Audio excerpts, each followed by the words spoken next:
우리가 인생을 살아가면서 세 종류의 사람들이 있는 것 같아요. 나는 나중에 뭘 좀 할 거야. 나중에 착한 일 할 거야. 나중에 여행 다닐 거야. 자식 다 크고 남편 은퇴하면은 그때 나는 좀 쉴 거야. 40에 이제 60으로 행복을 넘겨요. 그러니까 20년 동안 난 안 행복하겠다는 얘기거든. 그런 분들이 정말 불행한 것 같아요. 그런 분들이 계속 인생을 후회하면서 사는 것 같아요. 또 안타까운 분들이 어떤 분들이냐면은 그때 할 걸. 바로 이런 분들이 그때 내가 좀 더 건강했을 때 유럽 여행 좀 다닐 걸, 산티아고를 걸을 걸, 맛있는 거 사 먹을 걸, 영화도 많이 볼 걸. 이런 분들이 참 안타까운 분들인 것 같아요. 여러분들은 나중에 하지 마시고 지금 하셔야 돼요. 제일 행복한 사람이 어떤 사람이냐면은 나는 지금 여행 중이야. 나는 지금 제가 이제 잠비아 봉사를 7년 동안 다녔거든요. 보통 한 달 정도. 나는 지금 잠비아 봉사 중이야. 나 지금 맛있는 거 먹고 있는 중이야. 나 행복한 중이야. 그래서 지금 행복한 사람. 그래서 이 존재를 채운다라고 표현을 하는데 아침부터 저녁까지 굉장히 의미 있는 시간을 보내면 저녁에 뿌듯해요. 뭐 특히 저 같은 경우는 이제 강의 준비를 많이 하니까 아침에 한 5시간, 6시간 강의 준비를 해서 유튜브로 올려요. 그러면 이제 한 4시쯤 올라가면은 뭐 보통 순식간에 한 10,000명 정도가 시청을 해요.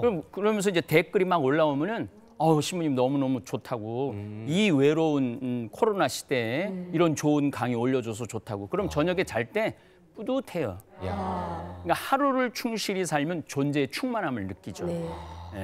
근데 우리가 이렇게 살아가면서 많은 분들이 유혹에 많이 빠져요.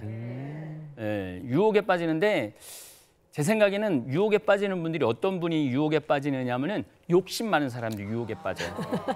여러분들 내가 욕심이 10개가 있으면 10개 유혹에 빠져요. 욕심이 100개 있으면은 100개의 유혹에 빠져요. 내가 욕심이 없으면은 유혹에 빠질 일도 없죠. 근데 유혹에 빠지는 것 중에 가장 많은 유혹에 빠지는 게 돈에 대한 유혹이에요. 돈에 대한. 우리 모두의 문제죠. 근데 저는 돈에 대한 철학이 있어요. 이제 이 나이 되니까 아까 우리 김 선생님도 뭐 이렇게 포기하는 거가 생긴다고 그러는데 저는 돈에 대해서는 아주 단순한 철학이 있어요. 그 달에 번 건 그 달에 다 쓰자. 돈이 쌓이면요 잡생각이 많이 들어요. 그래서 제가 이제 보통 책도 뭐 한 70만 권 정도 팔고 CD도 한 30만 개 팔아서 한 100만 세트 정도. 그리고 뭐 강의는 30년 거의 28년을 1년에 300회 정도 강의를 나왔으니까 강사료 모은 것만 해도 아마 아파트 몇 채는 샀을 거예요. 근데 지금 제 통장에는 1,000만 원밖에 없어요. 어디다 쓰셨어요? 그냥 아프리카에 막 가서 간호대학 짓고 빈민가에 초중고등학교 짓고 그리고 하면 생태마을 꾸미고 가난한 사람들 퍼주고 그러니까 다 쓰고 나니까 돈이 1,000만 원밖에 없어요. 그런데 되게 자유로워요. 만약에 제가 그런 돈들을 사제인데 그런 돈들이 있으면은 사제라도 이런 욕심이 있어요. 이거 좀 불려볼까 더? 인간은 그런 욕심이 다 있어요. 내가 돈이 한 5억 있으면 이거 한번 불려볼까? 그게 이제 유혹에 빠지는 거죠. 그런데 뭐 주식 투자를 할까, 비트코인을 살까, 아파트를 살까, 또 은퇴하면은 내가 머물 뭐 별장을 살까 그런 생각 자체가 없어요. 이게 굉장히 좋은 건데 돈에 대한 생각을 하루에 5시간 하는 분들도 있고 10시간 하는 분들도 있고 24시간 하는 분도 있어요. 근데 저 같은 경우는 돈에 대한 생각이 거의 10분도 안 하는 것 같아요. 10분도 안 하니까 그 나머지 시간이 굉장히 자유로운 거예요. 그런데 막 돈에 대해서 하루 종일 생각하는 사람은 머릿속에 정말 돈만 들어있는 거죠. 돈. 삶의 의미라든지 자유라든지 행복이라든지 이런 거를 제가 정말 신부님을 너무 일찍 만났어야 되는데 늦게 만났어요. 왜냐면 직장을 들어오니까 마이너스 통장을 얻을 수 있대. 마이너스 통장 내 돈 같잖아요. 그래서 또 솔깃해갖고 투자해갖고 지금 돈이 없어요. 자유로우시겠네. 또 모으면 또 완전 투자하면 돼? 투자만 여러 번 해가 그 욕심 때문에 일찍 만났어야 되는데. 뭐 흔히 그러잖아요. 주식하는 분들은 6시간 동안 돈 생각하고 비트코인 하는 사람들은 24시간 돈 생각한다고. 그러니까 거래가 트여 있는 동안은 계속 돈 생각을 할 수밖에 없는 세상이에요. 그러니까 아니 아름다운 별도 봐야 되고 단풍도 봐야 되고 뭐 공부도 좀 해야 되고 대화도 좀 해야 되는데 하루 종일 이 주식 변동만 보고 있는 분들 보면은 안타깝더라고요. 맞아요. 저렇게 돈의 노예가 되고 주식의 노예가 되어서 인생을 흘러버리는구나 이런 생각이 들어요. 그래서 보통 이제 우리가 한 30년 정도 일을 하면은 한 5억 정도는 모을 수 있다고 그러죠. 딴짓 안 하면. 정말 부지런히 돈만 모으면. 돈만 모으면은 한 5억 정도 벌 수 있다고 그러는데 이제 5억 모아놨어. 근데 은퇴를 했어. 그러면 놀랍게도 악마가 다가와요. 맞아. 너 이 돈 그냥 놔두면 이거 썩는 거야. 이거 여기 펀드에다가 넣어놓으면은 1년 만에 내가 1년 만에 10억 만들어 줄게. 그럼요. 신부님 주변에서 저한테 그렇게 말하는 사람들 다 악마라고 보면 돼요. 네, 그럼. 근데 이상하게 저도 뭐 본당 신부를 10년을 했는데 하면서 그렇게 당하는 분을 많이 봤어요. 그런데 5억을 맡겼는데 첫 달에 1,000만 원 이자가 나왔어. 둘째 날도 1,000만 원이 또 나왔어. 셋째 달 또 나왔어. 이러면은 부모님한테 가서 그래. 어머니, 그 묻어둔 돈 벌 기회가 생겼습니다. 형제, 친척 싹 모아갖고 싹 모아주면은 그 악마가 들고 튈까요, 안 튈까요? 튀죠. 멀리 튀죠. 악마가 잘못한 걸까요? 그 돈을 맡긴 사람이 잘못한 걸까요? 맡긴 사람이 잘못했죠. 왜냐하면은 30년 동안 5억을 벌었다면은 그 돈이 10억이 되려면 최소한 10년은 걸려야 돼요. 1년에 될 리가 없는 거예요. 맞아요. 그런데 우리나라 국민들은 어떤 병이 있느냐면 1 더하기 1은 2인데 1 더하기 1은 10이라고 생각하고 1 더하기 1은 100이라고도 생각하고 비트코인 같은 경우는 1 더하기 1은 1000이라고까지 생각해요. 더욱이 그 보통 아파트를 1억 주고 사면은 이때부터 이미 10억의 아파트가 되길 원해. 맞아. 10억에. 그러니까 이 9억이 안 뛰면은 신경질이 나는 거야. 아니 근데 신부님 당연히 1 더하기 1이 인 건 알지만 주변에 보면 누군가는 10이 되는 사람이 진짜 있고 맞아요. 1000이 되는 사람이 있어요. 맞습니다. 대장동이 그렇죠. 대장동이. 대한민국 1980년부터 뛰기 시작했어요. 1 더하기 1이 10이 됐고 1 더하기 1이 100이 됐고 1 더하기 1이 1000이 된 거야. 우리는 그걸 지켜본 거예요. 지켜보니까 온 국민이 들떠 있는 거야. 나도 1000이 될 수 있다. 그래서 1 더하기 1의 진리를 잃어버리고 1 더하기 1은 10이야. 1 더하기 1은 100이야. 그래서 항상 나는 9를 손해보고 살고 있어. 98을 손해보고 있어. 998을 손해보고 있어. 항상 뺏기는 거야. 근데 원래 내게 아니거든요. 그렇죠. 내게 아니었는데 억울한 거야. 억울한 거. 그래서 이런 분들을 내가 이렇게 보면서 이제 돈을 날리고 난 다음에 이제 이분들이 나한테 울면서 하는 얘기예요. 돈을 날리고 난 다음에 이분들이 나한테 무슨 얘기를 하느냐면은 신부님 이렇게 1년 만에 5억을 날릴 줄 알았으면 내가 먹고 싶은 거, 쓰고 싶은 거, 보고 싶은 거, 입고 싶은 거, 다니고 싶은 거 안 하고 30년 동안 돈, 아까 우리 아나운서님이 말씀하셨듯이 그렇게 30년을 살았는데 이럴 줄 알았으면은 그냥 먹고 싶은 거 먹고 쓰고 싶은 거 쓰고 다니고 싶은 거 다니는 이런 마음이었으면은 얼마나 내가 행복했냐. 이분은 30년도 힘들게 살고 앞으로 30년도 힘들게 살 뿐인 거죠. 실질적으로 그런 분들이 제주에 제가 많이 봤어요. 여러분들은 절대 그런 유혹에 빠지지 마시기를 정말 바라겠습니다. 아프리카에서 원숭이를 어떻게 잡는 줄 아세요? 이거 제가 참 여러 번 많이 묵상을 하는 것 중에 하나예요. 아프리카에서 어떤 거를 묵상을 하느냐면은 아프리카에서는 항아리를 이렇게 하는데 이 항아리 이 주둥이를 원숭이가 손이 딱 들어가게 만들어요. 예. 예. 그리고 그 밑에는 돌을 집어넣어요. 항아리에다가 예. 돌을 집어넣는데 원숭이 거기에 바나나를 하나 놔요. 이제 원숭이 지나가다 바나나가 있단 말이에요. 그럼 딱 집어넣어요. 근데 바나나를 딱 잡으면은 안 나오죠. 안 나오죠. 예. 이게 주먹이 커졌으니까. 그렇지, 그렇지. 예. 이게 왜 안 나오냐고 들고 뛰는 거야. 이리 뛰고 저리 뛰고 그냥 한 4-5시간을 뛰어요. 무거운 항아리를. 그럼 무거운 항아리를 그 바나나 빼려고. 그러니까. 그러니까 이제 원주민들이 지켜보고 있다가 원숭이들이 엄청 빠르거든요. 예. 아프리카 가보면 날아다녀 정말. 그건 못 잡지 우리는.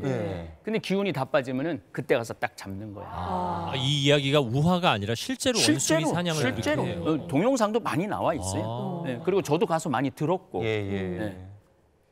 원숭이가 손을 놨다면 목숨을 잃지 않았을 텐데 그렇죠. 이걸 쥐고 있는 바람에 목숨을 잃는 거죠. 저도 지금 우리 대한민국 국민들 가운데 이걸 쥐고 못 놓는 분들이 너무 많아요. 예, 너무 많아요. 땅을 쥐고 이거를 놔야 되는데 못 놓는 분들 많아요. 주식을 쥐고 이걸 놔야 되는데 못 놓는 분들이 너무 많아요. 아파트를 쥐고도 놔야 되는데 못 놓는 분들이 많아요. 요즘 뭐 서울의 아파트가 뭐 20억, 30억, 40억 한다고 그러잖아요. 그런데 어떤 분들은 자식들 다 독립하고 혼자 강남에 50억짜리 아파트에 사는 분들이 너무 많거든요.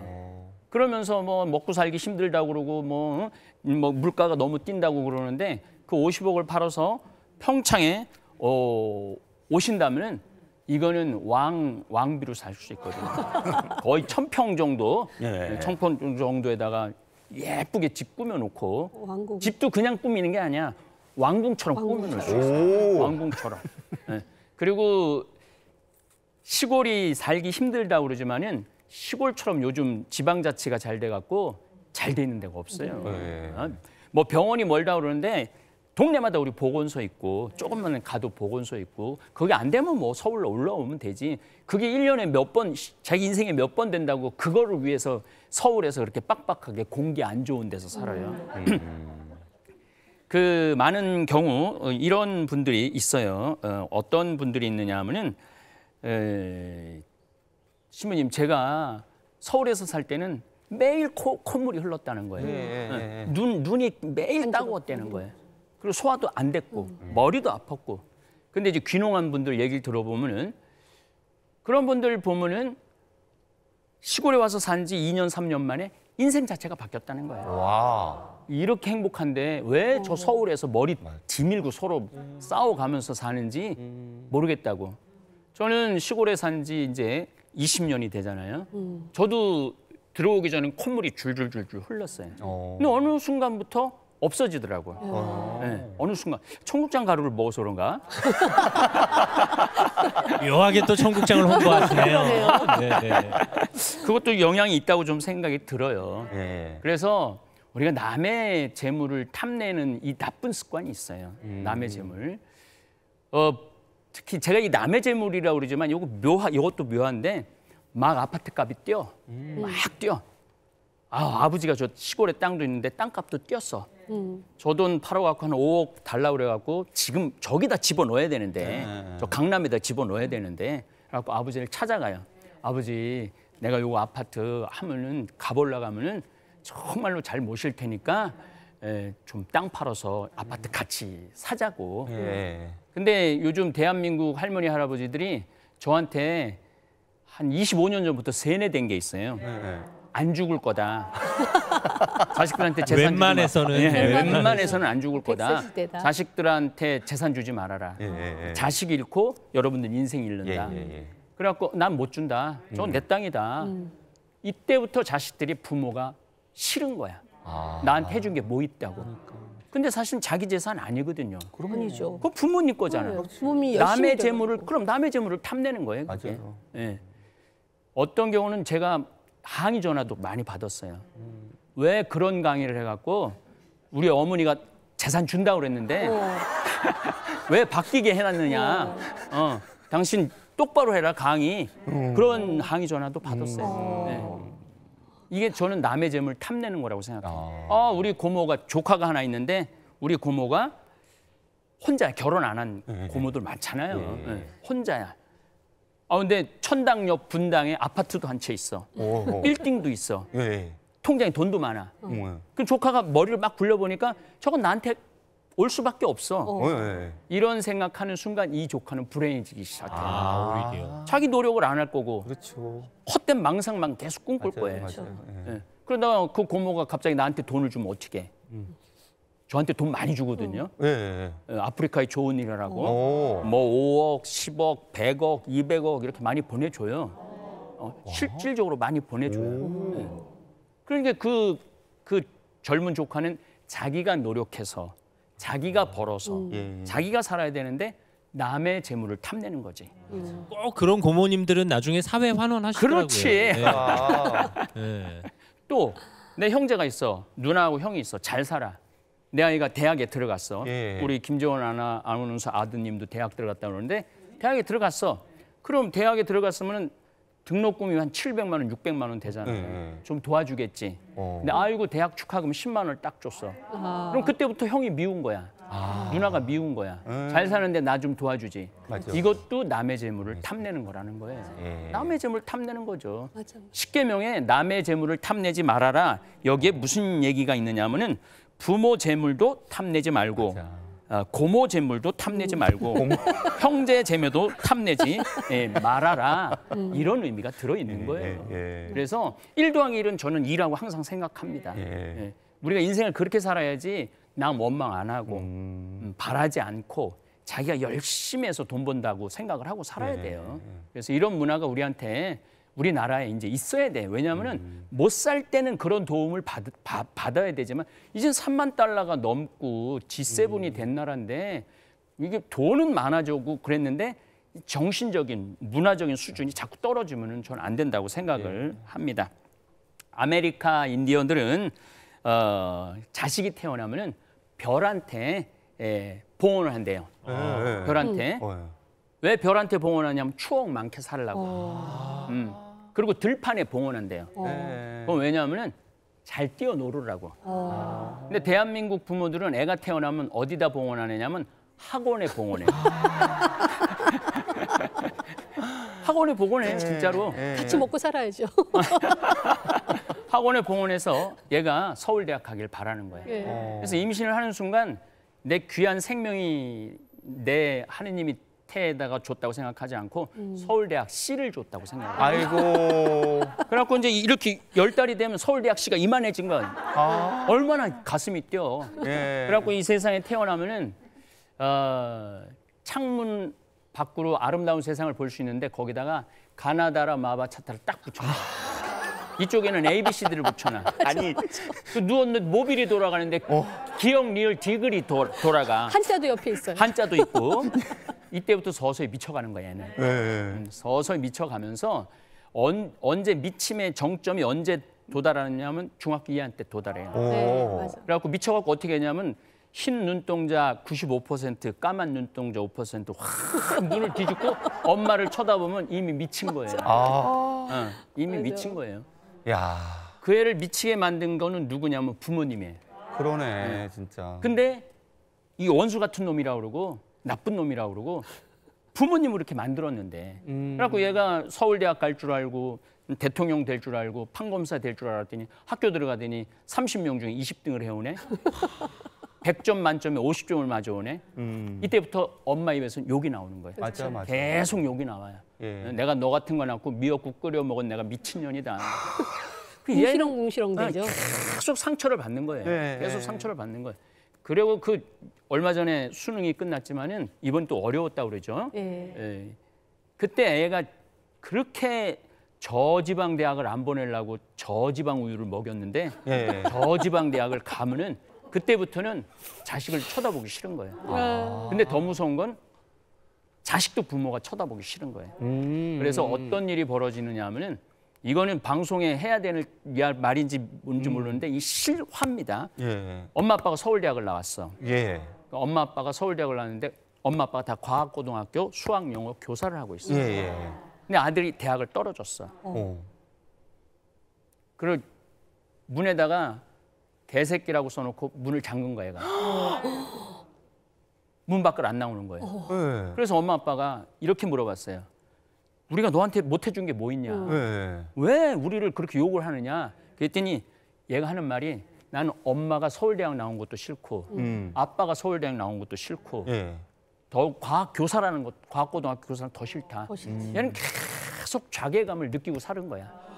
계속 패배감을 느끼고 사는 거예요. 우리는 그런 생각을 안 하고 그냥 목표만 정해놓고 네. 얘가 네모나게 생겼는지 동그랗게 생겼는지 전혀 상관하지 않아. 그 목표에 도달하지 못하면 넌 패배자다. 예. 차라리 저는 이런 생각을 많이 해요. 그냥 얘가 그냥 생긴 대로 그냥 너 대학 안 가도 좋아. 마음껏 뛰어놀아. 그리고 우리하고 여행도 다니고 캠핑도 다니고 이렇게 20년을 자랐다면 서로 사랑하는 사이가 됐을 거예요. 근데 우리는 이놈의 교육 때문에 성장하면 성장할수록 서로 원수가 되는 거죠. 예. 그래서 이렇게 이제 그 엄마 자기 애들과 천재인 줄 알고 나한테 데리고 와요. 5살짜리. 심지어 축복해달라고 그래. 그럼 내가 걔 축복해주면서 항상 이렇게 기도해. 이제 네 인생은 쫑났다. 내가 이렇게.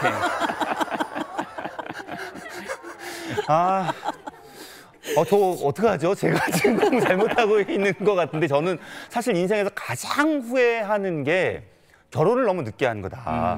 물론 제가 결혼을 늦게 한 거지 지금 결혼을 후회하는 건 아니에요, 지금. 근데 왜냐하면 제가 뭐 퇴직할 때 애가 20살도 안 되니까 얘 뭐 교육비라든지 뭐 학원비라든지 이런 거 막 생각하면 머리가 지끈지끈거리고 그런데 사실 그런 거 걱정하는 것보다는 애랑 친하게 지내는 게 제일 나은 거네요. 그럼요. 최고죠, 그게. 그러니까 애가 요즘 제 말을 안 듣더라고요. 그래서 제가 내가 너한테 한결만 돼! 막 이렇게 내가 요즘 그렇게 되거든요, 요즘. 저도 아이 키울 때 이렇게 경험해 보니까요. 네. 학부모들끼리 욕심이 있잖아요. 영어 학원도 보내고 수영 학원도 보내고 뭐 학원 많이 보내면은 우리 아이는 저렇게 안 시키면 또 뒤떨어지는 거 아닌가 싶기도 해가지고 이제 괜히 욕심을 내는 거예요. 그래서 저는 생각에 공부할 사람은 공부하고 운동할 사람은 운동하고 노래할 사람은 노래한다. 그래서 저희 아들한테 네 하고 싶은 거 하라고 좀 풀어놔 줬어요. 그랬다면은 너무 풀어놨는지 지 멋대로 하더라고요. 어쨌든 부모의 욕심이 아이를 네. 망친다는 건 알면서도 그럼요. 실천하기 힘든 그렇죠. 부분이 아닐까 그렇죠. 싶어요. 그렇죠. 네.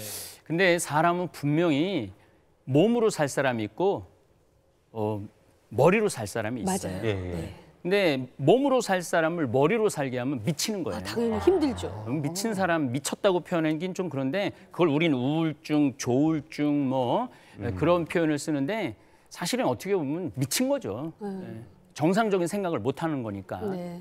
우리 생태마을에 이제 직원이 60명인데 평균 나이가 31살이에요. 평균 나이가 31살인데 우리는 스펙을 안 봐요. 대학도 안 봐요. 저는 어느 대학을 나왔는지 우리 직원들 몰라요. 어쩔 수 없이 아는 경우는 있지만은 그리고 유학을 갔다 온 친구들도 많은데 안 봐요. 이게 굉장히 유학을 갔다 온 친구들이 콩을 삶아요. 얘네들 머리로 살기 싫은 거야. 유학을 갔다 왔어도 대학을 졸업했어도 그건 부모가 시켜서 한 거지 자기가 원한 게 아니거든요. 그래서 우리 생태마을에 와서 콩을 새벽 4시부터 삶는데 애들이 그렇게 밝아요. 요즘 뭐 방송국에서들 많이 이제 우리 거기 취재하러 많이 오고 촬영하러 많이 오는데 또 이제 가끔 뭐 국회의원들도 와요. 많이 오는데 공통적인 예가 이렇게 젊은 애들이 이런 산 속에서 이렇게 밝게 일하는 게 믿어지지가 않는데요. 저는 이제 월급도 좀 많이 줘요. 초임 우리 연봉이 한 4천 정도 돼요. 네. 자꾸 취직하려고 그러시는 것 같아요. 제가 관심을 좀 많이 50대는 안 돼. 그래서 이제 우리 사회가 몸으로 살 사람한테도 대우를 잘해줘야 된다고 생각해요. 호주 같은 경우는 조족공하고 치과 의사하고 한 타운에서 살아요. 내가 잘 알고 있는 치과 의사가 자기보다 벽돌 쌓는 사람이 더 많이 번대요. 이럴 줄 알았으면 뭐하러 그렇게 힘들게 공부했느냐고. 그러니까 호주에서는 스트레스를 안 받는 거죠. 그렇지. 스트레스를 안 받고 다 같이 그냥 공부 못하는 애들도 스트레스 안 받고 나 벽돌 쌓으면 되니까. 그 공부 잘하는 애들은 공부 잘하는 대로. 우리 대한민국 사회가 그렇게 빨리 나가야 된다고 저는 생각을 한편으로는 벽돌 쌓는 합니다. 일도 정말 소중한 일이고 네. 공부 잘하는 사람들이 벽돌 쌓겠다고 해서 쌓을 수 있는 거 아니잖아요. 그렇죠. 그렇죠. 다르기 그렇죠. 때문에. 네. 네. 그래서 이제 이 어떤 문제가 발생을 하게 되느냐 하면은 평생 자식한테 다 쏟아 넣었어. 자식 희망을 걸고 내 대신 성공하라고 그러고 그랬는데 이제 부모님이 이제 60에 은퇴가 됐어요. 은퇴가 됐는데 자식이 이제 한 40이 됐는데 부모님한테 효도를 하려고 그러니까 안 돌아가시네. 60이 되면 가줘야 되거든요. 자식을 위해서 가줘야 돼요. 지금 청춘인데요? 그러니까 청춘인데 가줘야 되는데 안 가주니까 자식이 처음에는 효도의 마음을 갖고 있다가 부모가 70이 되고 80이 되고 90이 되고 100이 되면은요 그때부터는 부모가 짐이 되는 거예요. 근데 이미 부모는 자식한테 다 쏟아 넣었는데 지금 여러분들 혼자 사는 독거노인이 자식이 있음에도 불구하고 150만 정도 돼요. 우리나라 노인이 한 650만 정도 되는데 4명 중에 1명은 자식이 있는데도 혼자 사는 거예요. 근데 앞으로는 더 많아지죠. 더 많아지죠. 그러니까 지금 자식을 40에 낳으신 거는 탁월한 선택을 하신 거예요. 그게 맞을 수도 있겠네요. 그럼요. 있으셨네요. 탁월한 선택을 한 거예요. 옛날에는 부모가 자식한테 효도를 했는데 왜 부모가 자식한테 효도를 했느냐 하면은 부모 평균 나이가 46이거든. 그렇죠. 그럼 자식이 20에서 효도 좀 하려고 그러면 돌아가시거든. 한이 되죠. 그래서 3년상을 하는 거예요. 괜히 3년상을 하는 게 아니고 모셔야 되는데 못 모시니까 3년이라도 내가 묘라도 지키겠다고 그렇게 한 거예요. 근데 지금은 안 돌아가세요. 여기 지금 방청객들 중에 60 넘으신 분들 몇 분이나 되세요? 한번 손 들어보세요. 한 분이 있구나. 두 분. 이거 봐, 많은데 다 드셨어요. 네.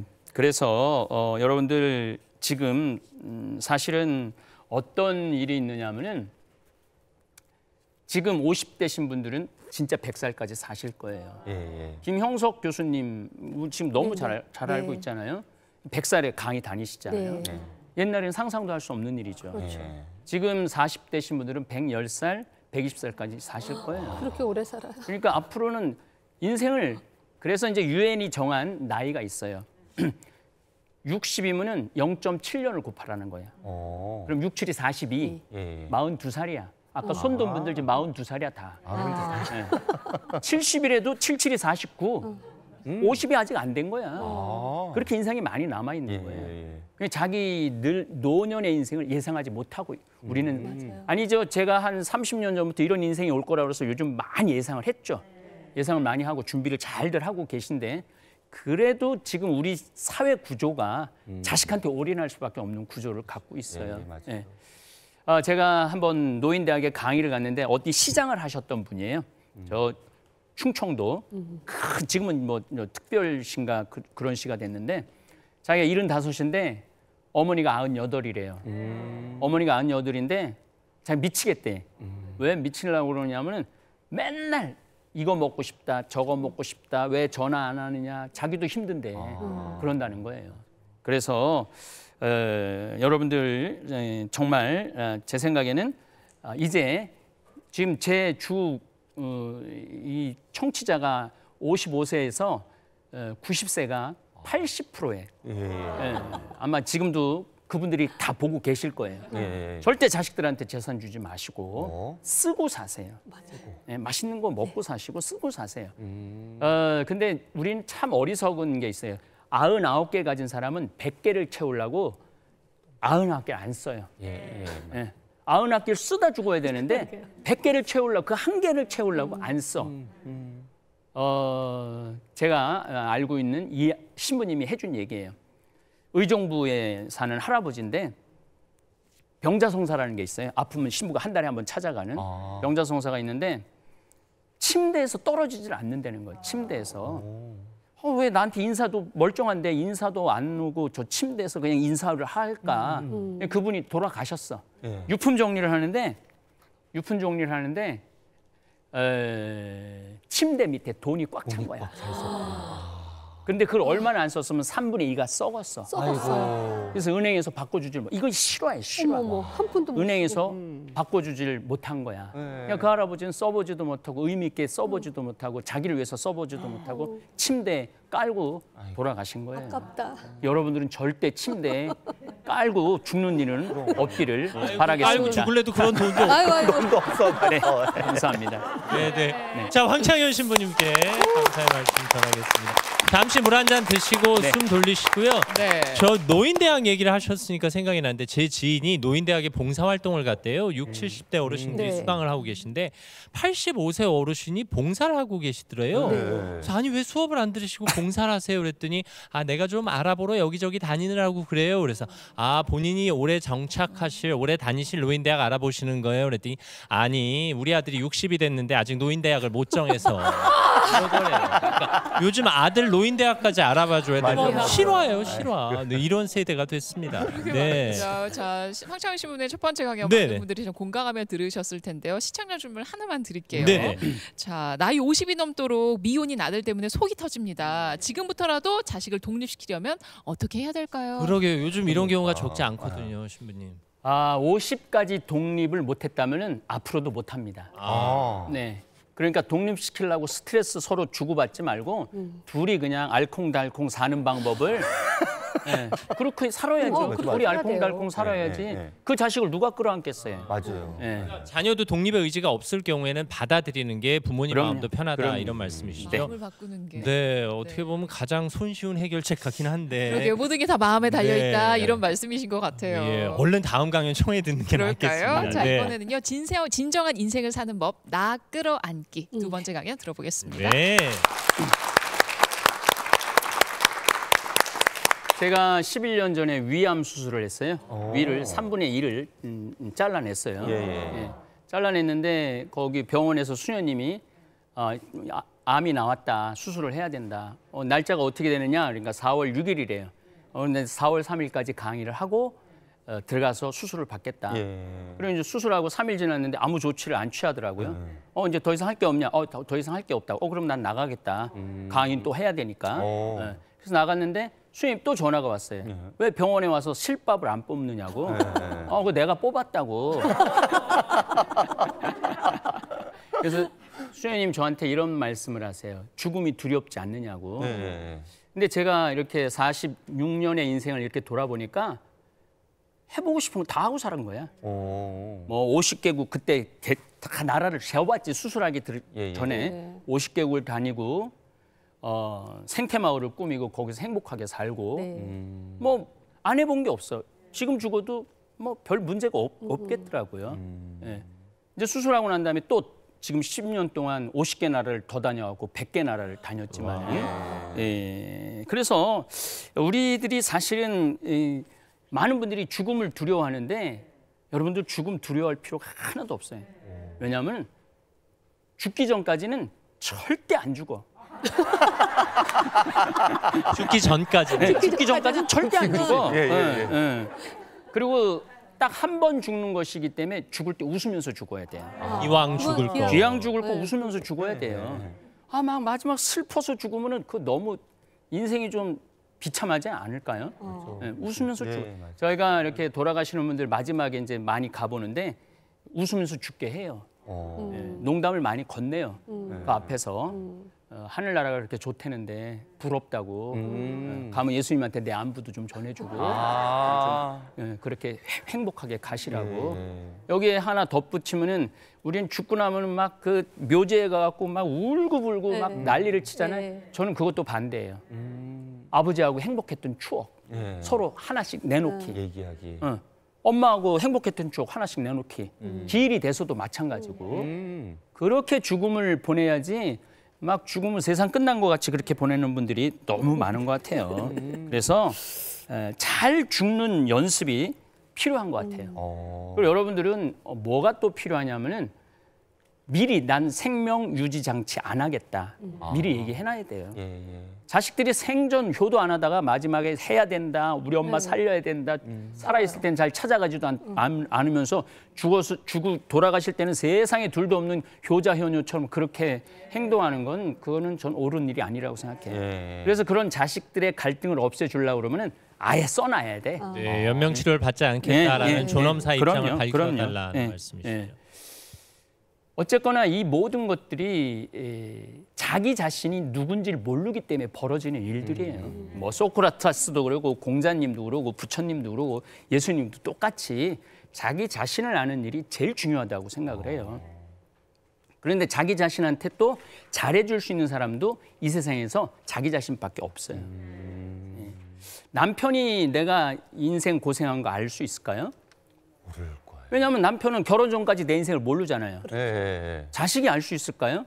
자식도 훨씬 더 많이 모르죠, 인생을. 전혀 몰라요. 근데 나를 이해하지 못한다고 울고불고 그러면은 그거는 어리석은 사람인 거죠. 내 자신의 인생을 가장 잘 알 수 있는 사람은 나밖에 없어요.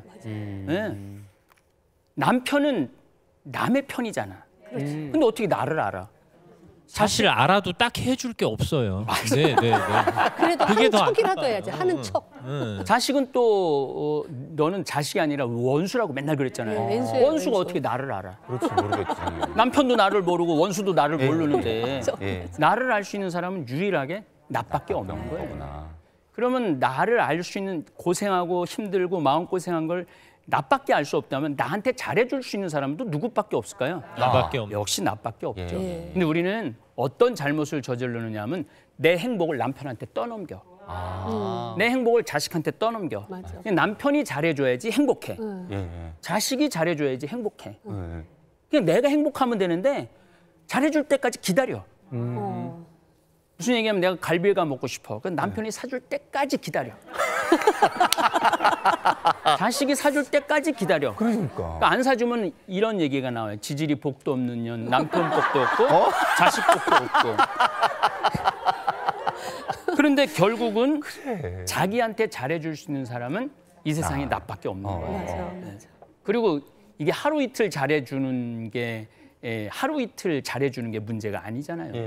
내가 100년을 살면 100년 동안 누가 나한테 잘해주겠어요? 어렵죠. 네. 어렵죠. 그 100년 동안 계속 옆에서 잘해주면은 그 잘해주는 사람이 또 미쳐요. 그럴 수밖에 없어요. 우리 김 아나운서님이 알아도 잘할 수가 없다고 하는 말이 정확한 얘기예요. 맞아요. 저도 어머니가 지금 89이시고 이제 90이 다 되셨는데 아주 건강하세요. 뭐 몸 가려운 거 빼고는. 그래도 제가 잘해드릴 수 없어요. 한 달에 한 번 찾아가는 정도, 전화 한 번 정도 하는 거.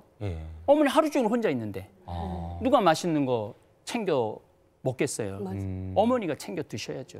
근데 우리는 그런 훈련이 안 돼 있는 거예요. 자기한테 잘해주는 훈련이 안 돼 있는 거예요. 갈비 먹고 싶다고 남편이 사줄 걸 기다리다 참다 못해 내가 갈비를 사서 남편에게 해주는 분들이 어머니들이잖아요. 맞아. 근데 남편은 그 갈비 아내에게 먹으라고 안 한단 말이에요. 그러니까 그래서- 어머니들이 사서 드셔요 그냥. 그래서 우리 신부님 말씀에 공감을 해가지고요. 제가 50대 중반이다 보니까 그런 노래를 제가 만들었어요. 아, 맞아요. 가사 중에서 네. 남편 자식 걱정에 나를 잊고 살았다. 이제는 날 위해 살고 싶다. 나는 소중하니까. 이 노래를 부르면요 정말 마음이 편해져요. 아니 오늘 강연 듣고 이 노래 들으니까 막 절절하게 받아요. 어머님들도 다 공감하시죠? 네. 그래서 오늘부터 인생의 절반은 나를 위해서 남겨둘 필요가 있어요. 네. 예. 남편하고 자식을 위해서는 50%만 쓰라는 거예요. 그게 나쁜 여자가 아니에요. 예. 나쁜 여자가 아니에요. 왜냐하면은 평생 남편을 위해서 뒷바라지 했어요. 자식을 위해서 뒷바라지 했어요. 근데 내가 뒷바라지한 걸 몰라요. 모르면 그때부터 입에서 뭐가 나오냐면 원망이 나와. 내가 어떻게 했는데. 짜증내는 소리. 내가 저들한테 어떻게 했는데 저들은 나를 이렇게 무시할 수 있어. 내가 이 집 종도 아닌데. 그렇게 살지 말라는 거예요. 영화도 혼자 갔다 오고 여행도 좀 갔다 오고 네. 맛있는 것도 친구들하고 먹고 네. 좀 럭셔리하게 옷도 안 사더라도 예. 좀 명품점도 들러서 구경도 하고 이제 가는 건 아웃도어에 가서 사고 네. 네. 이렇게 럭셔리한 방법이 너무 많잖아요. 네, 인사동에 탁 한번 둘러보기도 하고 경복궁에 가서 왕비된 기분으로 한복 입고 쫙 둘러보기도 하고 이렇게 자기를 위한 인생을 살아야 되거든요. 네. 그런데 우리는 그런 훈련 자체를 생각 자체를 안 하는 거예요. 내가 귀하다라는 생각 자체를 안 하는 거예요. 나는 그저 그냥 이 밥이나 하고 무수리처럼 청소나 하고 빨래나 하는 그런 사람이라는 그런 생각에 한 60부터 죽을 때까지 원망만 하다가 그 죽는 그런 아까운 인생을 살지 말라는 거죠. 본인이 얼마나 이렇게 소중합니까? 본인이 소중해야지 내가 소중해야지 남도 나를 소중하게 여기는 것 같아요. 맞아요. 그래서 나한테 잘해주려면 어떻게 해야 되냐? 써라. 돈을 좀 써라. 네. 돈은 쓴 것만 내 돈이다. 아. 만약에 내가 안 쓴 돈은 내 돈이 절대 아니에요. 안 쓰는 돈 다 은행 돈이에요. 맞아, 은행 네, 돈이에요. 맞아요. 내가 50억을 가지고 있는데 50억을 썼어. 네. 그건 내 돈이에요. 내 돈이고. 네. 근데 100억을 갖고 있는데 한 푼도 안 쓰고 죽었어. 그분은 거지로 살다가 돌아가신 거죠. 네.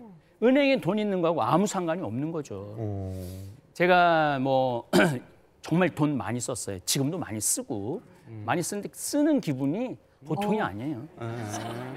돈 많이 쓰면요 그날 기분 정말 좋아요. 네, 맞아, 예, 맞아. 예, 예. 저 김용임 씨가 쓰는 돈과 신부님이 쓰는 돈은 좀 다를 다르죠, 수도 있어요. 나 제가, 자신을 위해서 예, 쓰니까. 그 잠비아의 간호대학을 4년 전, 5년 전에 져서 벌써 2번째 졸업생이 나왔어요. 그래요. 네. 아이고. 그때 한 15억을 썼는데 물론 이제 기부도 있었지만은 저도 있는 돈을 내놨는데 기분이 좋아요. 그렇지. 이게 쓴 돈을 이렇게 뒤돌아보면 아 올해 이렇게 썼지 내가 어느 때 이렇게 썼지 어디 이제 농업대학도 질 거고 이제 대학병원도 질 거예요. 예. 잠비아에다가. 거구나. 그럼 그 돈 쓸 걸 생각하면 또 기분이 좋아. 근데 평생 한 푼도 안 쓰고 돌아가시는 분들이 너무너무 많은 거예요. 여러분들한테 막 15억, 50억, 100억 쓰라는 얘기는 절대 아닙니다. 단돈 10,000원을 써도 단돈 5만 원을 써도 럭셔리하게 쓸 수 있거든요. 근사한 찻집에 가서 맞아요. 차 한 잔 마시고 뭐 이렇게 혼자 근사하게 이렇게 하신다며. 아니 그게 사실은 제가 저한테 좀 쓰는 편인데 아주 작게는 왜냐하면 원래 퇴근할 때 내부 순환도로를 타고 퇴근해도 되는데 일부러 북악스카이 쪽으로 가는 거예요. 가다 보면 뭐 단팥죽도 사 먹고 그리고 또 저녁쯤 거기 되면 뭐 단팥죽. 맥주 한잔 할 수 있고 저는 그렇게 먹는 데 쓰는 건 안 아깝더라고요. 제가 먹어야지. 아이고 뭐 맨날 아들 하더니 할 거 다 하고 사네요. 빨리 퇴근해서 아들하고 놀아줘야지. 그러게. 많은 분들이 저한테 이렇게 묻습니다. 신부님 우리 가족이 많이 그래요. 신부님 은퇴하면은 찾아오는 사람도 없고 신부님 지금도 돈도 없는데 뭐 하려고 지금 그 돈을 좀 모아두라고. 근데 이제 우리 신부들은 은퇴가 70이에요. 앞으로 13년 남았어요. 그러면은 70 이후를 살기 위해서 앞으로 13년 동안 한 푼도 안 쓰고 집에 가만히 있는 건 너무 억울하지 않아요? 억울하죠. 억울하죠? 네, 억울해요. 지금 13년 동안 멋있게 쓰고 움직일 때 움직이고 항상 제가 하는 얘기지만 여행은 가슴 떨릴 때 가야지 다리 떨릴 때 가면 안 되거든요. 맞습니다, 맞습니다.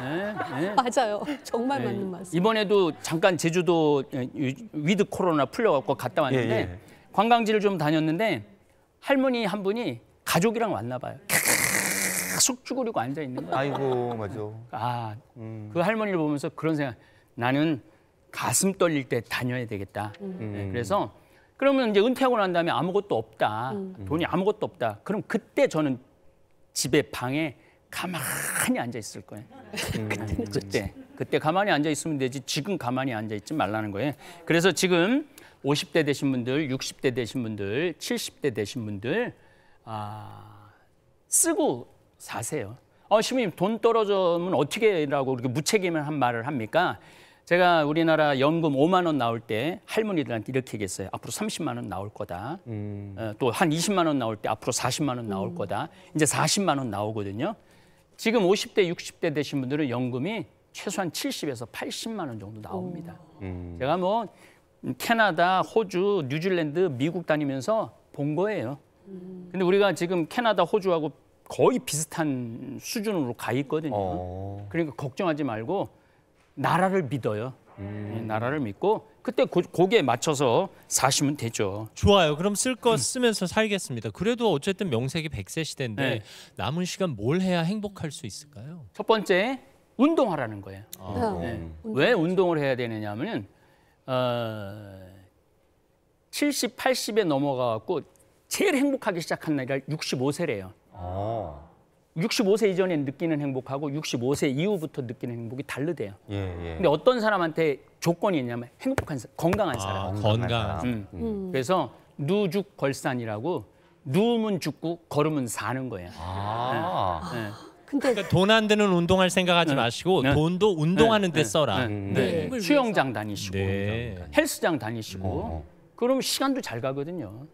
그런데 자식이 70부터 100살까지 어머니 똥오줌 받아내면은 그 자식 얼마나 희생이 커요. 그러니까 내가 건강한 게 자식들을 위한 거야. 맞아요. 두 번째로는 네. 친구를 좀 많이 둬라. 친구. 저는 뭐 친구가 굉장히 많아요. 뭐 전 세계에 친구가 있죠. 그래서 어딜 가나 참 행복해요. 여러분들도 친구를 많이 좀 사귈 필요가 있어요. 친구가 많으면은 인생이 굉장히 풍요로워요. 그래서 친구를 이제 60에 나이 먹어갖고 친구를 사귈 때 나이, 지위, 재산을 따지지 말라는 거예요. 저는 제일 나이 많은 친구가 95세 지금. 95세 제일 정말로 친한 친구, 차 마시고. 그리고 뭐 대개는 60대, 70대 친구들이 굉장히 많아요. 80대 친구들도 많고. 오늘도 끝나고 나면은 서울에 있는 친구들이랑 브런치 하기로 했어요. 식당도 다 예약해놨어요. 럭셔리. 브런치. 아주 굉장히 매력적인 친구들이죠. 그래서 예약하고 이제 점심 먹고 이제 평창으로 갈 거예요. 그러니까 친구가 많으면 이런 재미난 에피소드들이 굉장히 많아요. 자, 돈을 써도 친구를 만드는 데 써라. 그럼 친구한테 쓰는 돈 아끼면 안 돼요. 그다음에 공부해라. 맞아. 이 공부가 나이 먹어서는 가장 좋은 것 중에 하나예요. 제가 우리 다볼사이버 성당이라고 이제 채널을 운영을 하는데 강의를 보통 일주일에 7개 정도 올려요. 강의를. 그럼 뭐 미국에 대한 이해도 올리고 일본에 대한 이해도 올리고 중국에 대한 이해도 올리고. 근데 뭐 이렇게 강의가 짧은 게 아니에요. 지금 미국에 대한 이해는 51회까지 올렸어요. 1492년부터 지금까지 코카콜라까지 이제 공부를 했어요. 그러면 이 90대 분들이 이렇게 깨달음이 좋을 수가 없다는 거예요. 너무 행복하다는 거, 공부하는 게. 그래서 공부하는 거 돈 별로 안 들거든요. 그리고 요즘은 유튜브가 있어갖고 얼마나 많은 강의가 있어요. 좋은 거 골라서 많이 공부하시면은 노년이 엄청 행복할 겁니다. 그리고 이제 웃어라. 내가 이게 진짜 중요하게 여기는 것 중에 하나가 나이를 먹으면 이게 처져요. 처지는데 거기다가 이 입꼬리가 이렇게 돼요. 이렇게 되죠. 거기다가 인상까지 쓰면은 와 진짜 그거 볼만하죠. 보세요. 볼만해요. 그런데 나이 먹어갖고 반짝반짝 웃으면은 그거 참 예쁜 얼굴이 와요. 제가 만나는 할머니들 대개 89, 뭐 87 되는 할머니들 이렇게 만나면은 그렇게 웃어. 근데 내가 아이고 예뻐라. 내가 아이고 예뻐라. 그리고 이제 제가 이제 새로운 강의, 새로운 공간에 가서 새로운 분들을 많이 만나잖아요. 근데 처음엔 좀 어색해요. 그냥 2분만 지나고 나면 금방 편안해져요. 계속 웃으면 돼 그냥. 계속. 계속. 그래서 여러분들도 누구를 만나든 이렇게 반짝반짝 웃으시면은 노년이 굉장히 행복해져. 자신을 위해서 살고 자신을 위해서 쓰고 그다음에 건강하게 살고 그렇게 살면은 이 세상살이 더욱이 대한민국은 지금 잘 사는 나라이기 때문에 그렇게 힘들지 않아요. 이 어려운 코로나 위기 19 시대에 저는 이렇게 살았으면 좋겠어요. 요때에 맞춰서 살면 되거든요. 혼자 걷고 혼자 유튜브 공부하고 그러고 난 다음에 친구들하고 만나서 대화하고 그렇게 소소하게 살다 보면 이 어려운 시기도 다 지나갈 거라고 저는 이렇게 생각을 합니다. 네, 그래요. 감사합니다. 네, 홍창현 신부님의 진정한 인생을 사는 법과 함께하셨습니다. 100세 시대를 맞아서 운동하고 친구 만들고 공부하고 웃으면서 네. 행복하게 살자 이런 취지입니다. 그러게 말이에요. 네. 할 거 진짜 많아요. 저희 시청자 질문 하나만 드릴게요. 네네네. 30년 넘게 다니던 직장을 그만두고 마음 정리가 잘 안 됩니다. 주변에선 이제 노후를 즐기라고 하는데 늘 들어오던 고정 수입이 없어지니까 마음이 불안합니다. 이런 마음 어떻게 다스려야 될까요? 조금 더 전에도 말씀드렸지만은 그렇게 불안할 게 없어요. 그 연금이 보통 이제 잘 돼 있잖아요. 그거 갖고 알뜰살뜰 쓰고 마지막에는 이제 집 잡혀서 쓰고 그렇게 그렇지. 쓰고 맞아요. 그다음에 이제 가난의 미덕도 배워야 돼요. 아. 나이를 먹어갖고 언제까지나 그렇게 막 펑펑 쓸 수 있어요. 조금 가난의 미덕, 좀 절제의 미덕, 아까 말씀하셨듯이 포기의 미덕도 그때 이제 배워 나가는 거죠. 예.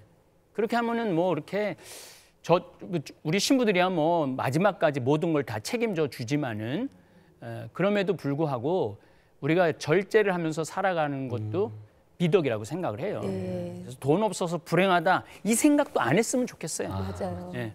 물론 예전과 같이 똑같이 살려면 힘들겠지만 주어진 환경과 제도에서 여건에 맞춰서 행복을 찾아 나가는 것이 삶의 지혜다 이런 말씀이십니다.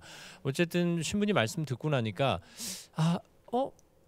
맞다 이런 생각이 들어요. 네. 그러게요. 그런 마음으로 여기 계신 분들이 아까 말씀해주신 4계명 잘 지키면서도 준비 찬찬히 해가셨으면 좋겠습니다. 네, 우리는 황창열 신부님께 큰 박수로 감사의 마음 전하겠습니다. 아유, 고맙습니다. 수고하셨습니다. 네.